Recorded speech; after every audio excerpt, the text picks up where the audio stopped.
versus Belal. I was over at DraftKings. Who do you think's going to win this one, guys? I'm going to tell you what they think, because right now Belal is an underdog. Belal is the underdog to burn. That might be the first time in a meaningful amount of time that I've seen any kind of respect shown to Gilbert. Okay, great. But does that surprise you? I mean, that's a really interesting one, because before these guys were fighting, right, they were fighting in the media. They were fighting for opinions. They had both laid their case out because they were both potentially #1 contenders. So they needed to get the argument and get the edge over one another. And boy, it was tight, wasn't it? It was hard to see who was favored in that. Turn to the mandate of the masses, right? You make you guys the experts, the judge and the jury, the final say in it. It was tight, but now it's not. Gilbert has pulled away. That's official. You guys parted with your money. Gilbert has pulled away. Now let's take a look at how we got there, because Masvidal weighed in on this. Masvidal has absolutely earned the right to an opinion within this division. He just got out of there with Gilbert. And Masvidal said, it was an interesting comment, I thought. Masvidal said, Gilbert Burns has the power, but Belal Muhammad has the better boxing. Power Burns, skill Belal. That's a very interesting comment to me. I don't know that I would disagree. I think it's a very astute observation. I don't know if there's enough of a difference for it to matter. And historically speaking, the fundamentals and the basics, meaning the better boxer, better, cleaner, crisper boxer, always has the advantage over the brawler, who in this case we're going to refer to as the power striker. But in MMA, I don't know if I don't know that would be true. In boxing, it is. I don't know in MMA. I mean, you have that great equalizer when you have power. I trained with Dan Henderson, who had never put on a pair of gloves until he was almost 30 years old. And when he left the sport, he left one of the great strikers and great knockout artists ever. But he had this incredible equalizer. It was one shot, it was the same shot. It was one hand, it was the same hand. It was one setup, it was the same setup. Boy, did that level the playing field. I mean, it's one of those really interesting things. Now, when I talk about how did we get here? Is it a good thing or a bad thing to be fighting 3 times in 3 months? And I believe the spread will actually be 3.5 months. And I'm talking about Gilbert. But is that a good thing or a bad thing? I see that. I love it. I think it's good. I only had one resentment in my own personal time in the sport, but that was that we only got to do it 3 times a year. I didn't understand that. And that was tough. That was really tough conceptually for me. 3 times a year? I was a wrestler. We did 5, 6, 7 times a week. It was just tough for me. So I personally like it. But there is something, particularly with age, where you get to this tipping point where that recovery time is very important, and then peaking becomes more relevant. And in order to recover and peak, it's got to be mapped out, right?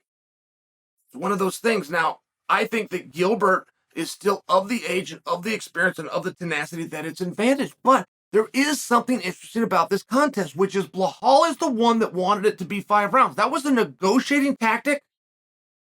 That was a demand made by Muhammad. And when 2 guys are getting ready to fight, every time, you don't see it because you don't know what to look for. I'm not trying to condescend. Every time, those 2 guys know who's going to win. And they'll tell you about confidence, and you'll turn to your wife sitting on the couch saying, oh, both of these guys, they believe in themselves. They absolutely believe that. No, no, never. No. When 2 guys walk into the ring, they both know who's going to win. That's one of the things that you don't understand. That's a broad stroke. I will admit that. They always know who's going to win. When Muhammad demanded that he must have 5 rounds, me understanding that they already know who's going to win, at least tells me Muhammad's going to win rounds 4 and 5. He's going to win rounds 4 and 5, or he would have demanded that they exist. The fighters can be wrong, don't they? There's a surprise. The guy slips on a banana peel, the guy gets cut. Please. I'm speaking broadly here. But okay, if he's going to win rounds 4 and 5, which he truly believes he is, and it's not just talk, he believes he is because he demanded that they even are going to happen, then he's only got to win 1 of the first 3. So now we're not asking ourselves necessarily, can Belal beat Gilbert? We're wondering, can Belal win 1 round out of 3? He gets 3 shots to win 1 round. Can he do it? Yeah, I would think so, don't you? So now we got to come back to the other part, which is even though Belal suggested the championship rounds, did Gilbert want them? And I got my little inner circle. We all go to DraftKings and we all got our accounts and we all saw that Belal was the favorite and we got to call and text each other. I told you so. I've never seen Gilbert fade. I don't know who hatched the bright idea that the way to beat Gilbert Burns is to get him tired. He'll give up. What? What? Are you sure you're looking at the right Gilbert? Are you sure you're looking at the right Burns? I have never seen that. I have watched him grapple. I watched him grapple the iron-willed, I'm talking about Gilbert Burns, the iron-willed Jake Shields. Jake Shields is a black belt. Jake Shields is a black belt with 6 stripes at mental toughness. That's what he is. And it was a battle of wills, but Gilbert never backed down. He never wilted. To Jake Shields, who, in my life, I've never seen somebody more consistently tough with a bigger will. That's the guy. And Gilbert matched him. I'm just suggesting for you, these championship rounds, there's a little bit to be made of it. What do you make of Belal? I'm just asking you. Don't have an opinion on this. I'm asking, what do you make of Belal being in Canada, wanted to have fries and gravy, and asked Gilbert to spot him 5 pounds? Let's do the fight. Let's do it at 175. Saves you a 5 cut, saves me a 5 cut.